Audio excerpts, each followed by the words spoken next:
Hi everyone, delonewolf here and welcome to some highsec exploration, and in this video I'm actually going to give some of my views on the current state of highsec exploration. And to help me do that I just scanned a data site, so we'll start up by checking that out. I can recover my active probes, go back to space, and let's head over there and let's reload all. So one thing we know is that the accessibility of exploration has increased quite a lot. It means a lot more people have been doing it, and this has caused a lot of the loot you get from sites, especially these data sites, which can basically be done in an unarmed frigate now. The value of that loot has dropped quite significantly. Now I do expect this to swing back up just a little, but yeah, at the moment it's quite painful in some of this stuff. One thing that I think is pretty cool, in the latest patch CCP changed the icon of these hacking containers. As you can see, they are now a full icon here, which means that they are still they still have loot in them and I can go and hack them. So let's go and do that. When I finish it, normally it will become like an empty square showing that these are empty. Now in the hacking sites this is not so important, because you can clearly see when there's still activity around the container. That means you can still hack it. But in the Relic sites it was quite a lot harder to see which ones had already been cleared by other players and which ones you could still get some loot from, although of course in Relic sites that loot is not always worth a lot. So anyways, one thing, this is my opinion of course, people have said that they wanted exploration like this to become more of a group activity, hence the hacking minigame and then the spewing containers that you have to chase. Unfortunately here in the data sites, and I have one right there, in my opinion this is still solo content. So what happens is, Jesus Christ, let's hope I actually get a hack done on this. There we go, and another one. Jesus, that's pretty bad. Luckily I get another extra hit points, and there is the node, so it's hacked.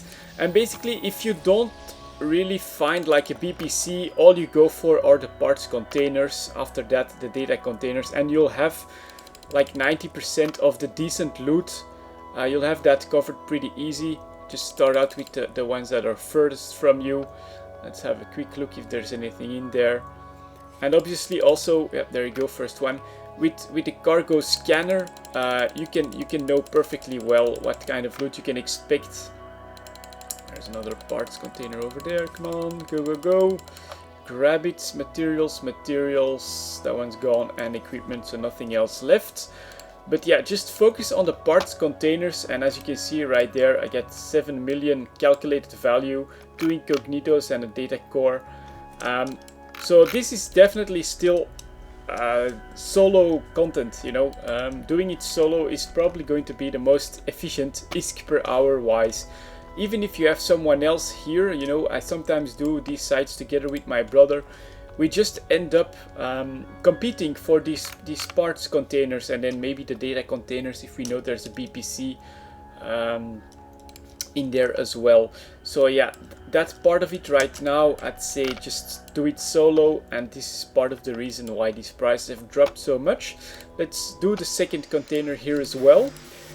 Part of the hacking game, what we have found is that generally the core tends to be in a roughly a diagonal position of your starting point. And let's see if I can find any more parts containers here. Yeah, there you go. Equipment, I'll leave that. Scraps is actually pretty damn bad one. Equipment, equipment, equipment, parts. There you go, another parts container. Materials, materials, scraps.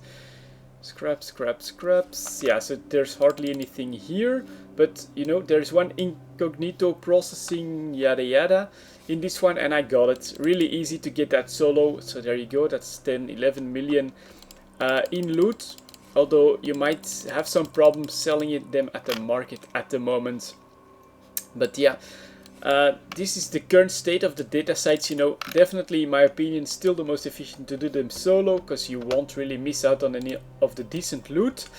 And here you can also see the change in the icon. Now that I've done them, they're hollowed out, and it's pretty obvious also from the graphics here that these are no longer active. But a very helpful change in the relic sites, I have to say.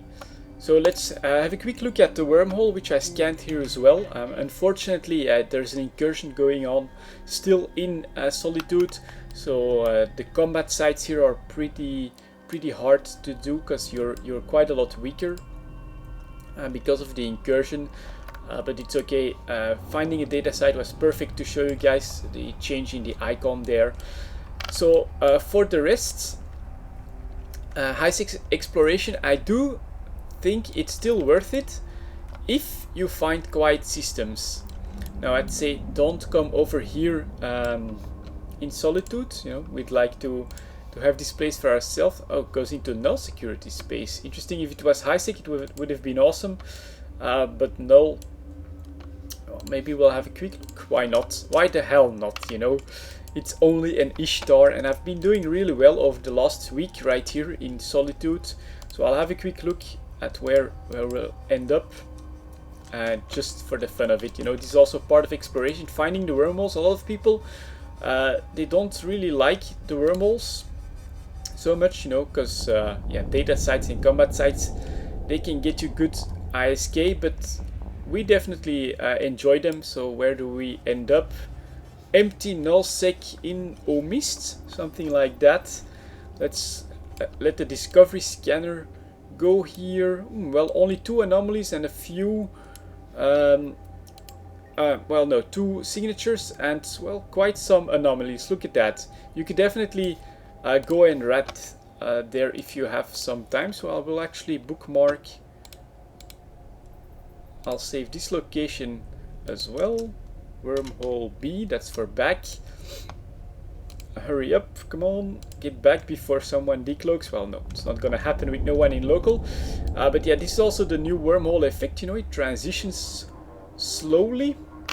And I will also bookmark this one. You know, if there's absolutely wormhole in, if there's absolutely nothing to be had in Solitude, you know, you can always have a small trip over in nullsec as well if you find something like this. I personally feel this is okay as well as part of the exploration experiment. Just find a wormhole to like nullsec or lowsec where it's real quiet.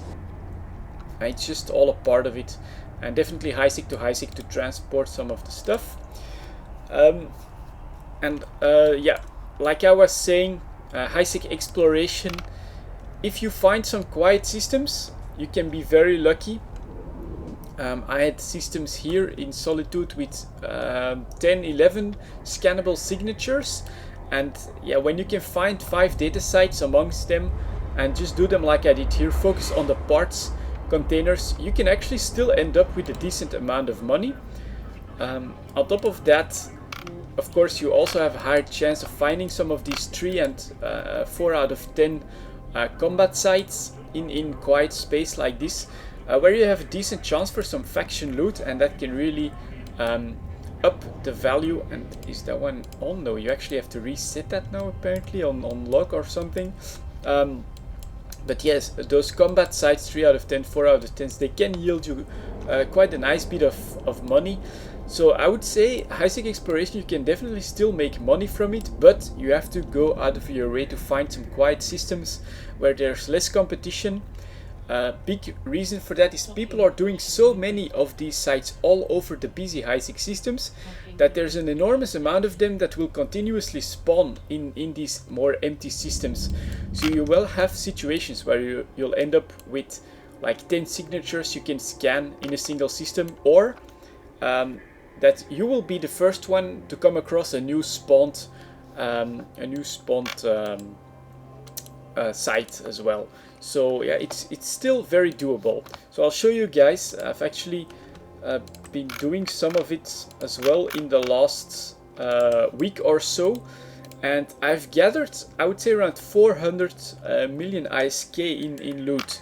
and this is doing exploration here like maybe 2 hours for 5 days, something like that. As you can see, I also have some BPCs, especially some of those ancillary stuff and the reactive armor BPC. I also found this pretty cool there, Serpentis large railgun battery blueprint. That's always nice. That's probably going to make me some ISK, and it looks really cool. Look at that. If you could have that in a wormhole, that would actually be pretty nice. On top of that, here are some of these incognito stuff. Well, 200 million valued by the system. I think I'll hold on to those for a little bit, because I do think they'll go back up a little bit in value in the trade hubs. But of course, what you really want is to be a little bit lucky, and for instance, I found this one just 2 days ago. View market details. Corellium C-type 10mm micro warp drive valued at like 90 million. Yeah, sell orders right here, 110 million. That's really awesome. And I also was lucky with one of the